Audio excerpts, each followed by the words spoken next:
Today we are going to paint on fabric. Make your own beautiful customized piece of artwork. This is an example of one that I've done, and all of the fabrics in this quilt, except for the bottom rocks, are hand-painted fabrics. So it adds a beautiful, flowing, gradated color. It just adds a more natural look. And for me, it's one of the funnest things that I do in my studio. So for right now, I just want to show you how to prep your space. I have a drop cloth on the floor because I have carpet and I want to make sure it's protected. And then I have a big blue ugly tarp hanging up in the back, and I hang it from a curtain rod with some little clips, or you can stick it up with pins if you have, you know, this is my design board in the back. I could just pin it to that. But since I do this a lot, I made my studio prepared that way so that I could paint a lot. And your tarp is just kind of protecting the back of your surface because you're spraying water towards this wall. I have a set of drawers, but you can use a folding chair. I usually have a folding chair, but I have this set of plastic drawers that you find at, like, you know, Walmart or Target, and my canvas just sits at the right height for me, so I really like that, and it's not going to ruin anything below it. And then this is my canvas. I have stretcher bars. Oh, I can't turn it on. Stretcher bars that I have stapled fabric to, and it is my Kona prepared for dyeing fabric. I have my paints. Right now I have even the colors I'm going to do out and ready to grab. These are Dye-Na-Flo paints by Jacquard. I really like them. I've experimented with other brands and they work well as well. But this is the one I'm using today. I have a little dropper from like a medicine bottle that I use to extract my paints, and if I want to change colors, add a little bit darker, then I will use this. It's handy. I have really cheap brushes. The cheap ones work the best. I have my powdered pigment. It comes in a set, and I have it all ready and open with a popsicle stick to get it out with. I have like Dixie paper cups that I put my paints in, so they're can just be thrown away. I have water to rinse my brush. We also have a roll of paper towels handy because you will use them a lot. And one of the most important things is your mister bottle. You can use a spray bottle, but I will show you as I go along the reason I really like my mister bottle filled with water and extra water on hand, because you will go through a lot of water. Okay, we're attaching our fabric, our prepared for dyeing fabric, onto our frames. So I've already stapled 3 staples on one side. I turned it over. I've got one in the middle. I'm stretching tight and stapling opposite the ones I already did. It doesn't have to be exactly opposite or perfect. Then I'm turning sides, and I will staple one in the middle and 2 or more. I have a bigger frame that I use a lot, and I will definitely do more staples, because the wetter your fabric gets, which it's going to get pretty wet, it then stretches, and it's a little bit harder if you don't have a nice tight canvas. So I like to pull it pretty tight. And even here I'm going to add a few more staples on this side because I can see that I'm not getting it as tight as I want. But now I have all of the sides done, so I then go to my corners. I don't know if it's super important to do corners last. That's how I was taught, so that's what I do, is my corners last. And I don't have them super tight and flush. It's actually easier if they're not tight and flush, because then you can get your flathead screwdriver in there and pop them out when you're done. It makes it a lot easier. And that's when I check, okay, I need a couple more staples to make this nice and tight. And our last corner, and we're done.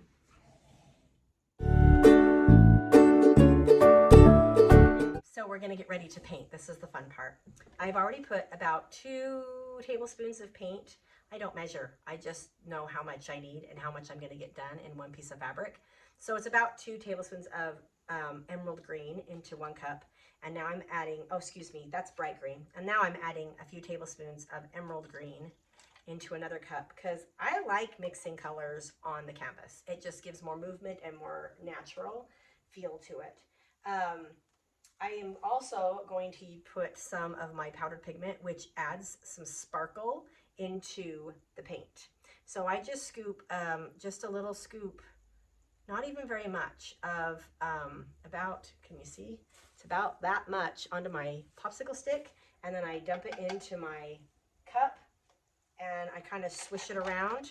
Now it is heavier than your liquid paint, so it's going to fall to the bottom. So every time I dip my brush in, if I want it to have any sort of, if I want more of that powdered pigment or the glitter and the sparkle in it, I've got to kind of swish it around with my brush so that I can get that glitter all over. Or you'll have like some of it with more glitter, some of your canvas with more glitter and some with less.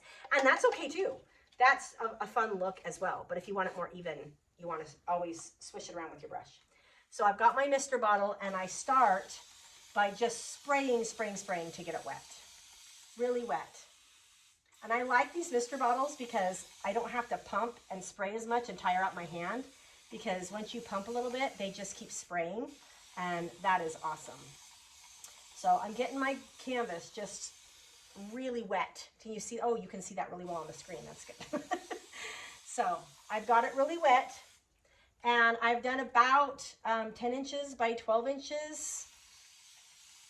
It really, this is just kind of how I do it. It doesn't mean you have to do it that way. So I now get my cheapy brush, and I stick it in, and I make sure it's not soaking wet. If your paintbrush is soaking wet with water, like you've rinsed it with water, you want to wring it out really well, because if you have water up in the top of this metal part and you go to paint, it's going to drip, water drips all over your canvas, and you don't want that. I mean, you might want it. I don't want it. So I've put a good amount of paint into my cup, but then I've pushed it against the sides to kind of wring it out a little bit. And I just start going across like this and going up and down. And you may think, oh, that looks awful. And you got to remember, your water is going to help it blend, so you can keep spraying more water. And you can keep blending. The more you blend and more water, the less lines you're going to have. And dip in some more paint, squish out the excess a little bit, and keep going. And the more you put on, you know, the darker it's going to be. It does dry lighter. So where you may think you have something super dark, it's going to dry lighter. So you have to be careful with that. If you want something really dark, like it's impossible to get black. If you want black, you just need to buy black commercial fabric. It is really hard to paint black. But I have painted some pretty dark blues. So I'm just here, and I usually have my water bottle in one hand, because as I come out here to a spot that's not wet, that's still dry, you don't want that. You don't want a spot that's gonna like be an obvious brush mark. You want it to keep blending. So you want to just keep moving that across and push with that brush up and down and side to side. And like you can see right here is a little bit lighter, so I might, you know, grab my paint and throw in a little bit more so I get it nice and dark. I'm going to end up cutting off these edges that are stapled on. I rip them right off, unless you want white in your fabric, but I don't. So I see that I'm getting to my spot that's dry, so I'm going to spray some more and just keep rubbing it in. I like lighter and darker splotches. For me, that's good. And it's hard for me to remember to stay light. I want to kind of, if I want something light, I usually start with my dark, and then I kind of just brush it in to the area that I want to be light, and just kind of leave it alone. So I'll brush this color into there, let it bleed in, because it's really wet, it's gonna keep bleeding, and I'm gonna leave it to be a lighter color. And now I'm gonna keep wetting my canvas, so I'm gonna add another color. So I'm going all the way across here. I usually look across the top, and then I'll flip my canvas and do the other side. Another reason I use these Mr. bottles is they really put the water out pretty evenly. When I was using a spray bottle, I would come in to start spraying the bottom and big droplets of water would fall on the part that I've already painted, and it would leave a watermark, and I didn't want that. So that's another reason to use a Mr. bottle rather than a spray bottle. You may not have that problem according to your spray bottle. You can try yours out, but these are not too expensive, you know, online. I got mine for like $8, $6 to $8. Here I am adding a color, and I don't want my solid dark color to be right on top of my light. So I'm kind of starting over here, brushing it in. I really like to listen to music, and I don't have it on right now. When I do my painting, I like to put on my classical music. For some reason, it helps me paint better. So right now, I don't have my music on. It's kind of weirding me out.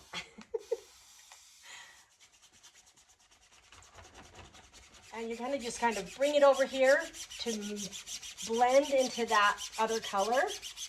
And if I've got darker and lighter, it's just so fun because you just get to see the magic that happens as it blends together.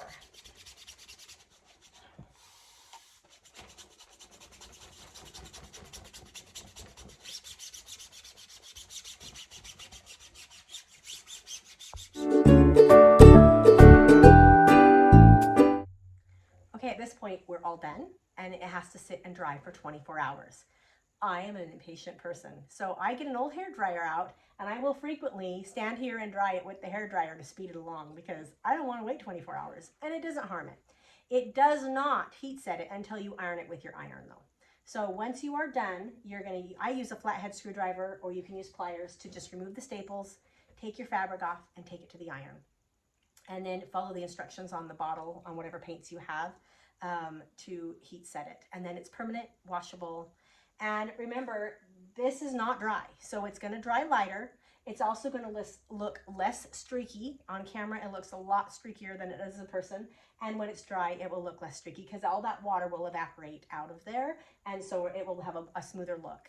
I am also going to be cutting it up. And so it's not going to look like this. You're going to have pieces of different colors that will be beautiful, but it's not necessarily going to look like this unless you want to leave it as a whole cloth quilt, which you totally can.